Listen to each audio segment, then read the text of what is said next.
కొందరు స్త్రీమూర్తులకు ఇటువంటి సందేహాలు ఉంటాయి. వారికి మాత్రమే ఈ వీడియో ఉపయోగపడుతుందని నేనైతే అనుకుంటున్నాను. బంగారపు, వెండి, స్టీలు పాత్రలలో మొదటిసారి భోజనం చేయడానికి ఎటువంటి రోజులు బాగుంటాయనేది కొందరు స్త్రీలు అడుగుతూ ఉన్నారు. వారికి మాత్రమే ఈ యొక్క వీడియో పూర్తిగా చూడండి. నా పేరు దుర్గామల్లేశ్వరరావు సిద్ధాంతిని. శ్రీ రాజరాజేశ్వరి జ్యోతిష్ నిలయము, నెహ్రూ నగర్, నందిగామ. బుధవారము, గురువారము, శుక్రవారములు మంచిగా ఉంటాయి. అశ్విని, రోహిణి, మృగశిర, పునర్వసు, పుష్యమి, హస్త, చిత్త, స్వాతి, అనురాధ, ఉత్తర, ఉత్తరాషాఢ, ఉత్తరాభాద్ర, రేవతి నక్షత్రములు అనుకూలంగా ఉంటాయి.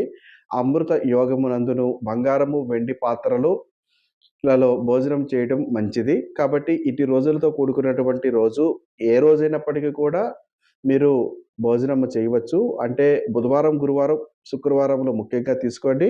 ఆదివారము, మంగళవారములు విడిచిపెట్టండి.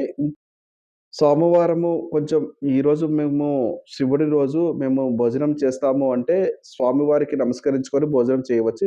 ఆ రోజునటువంటి అమృత గడియలను చూసుకొని అట్టి సమయంలో బంగారం, వెండి, స్టీలు పాత్రలలో భోజనం చేయవచ్చు. ఒక్కొక్కసారి అమృత గడియలు ఉదయం ఉంటాయి.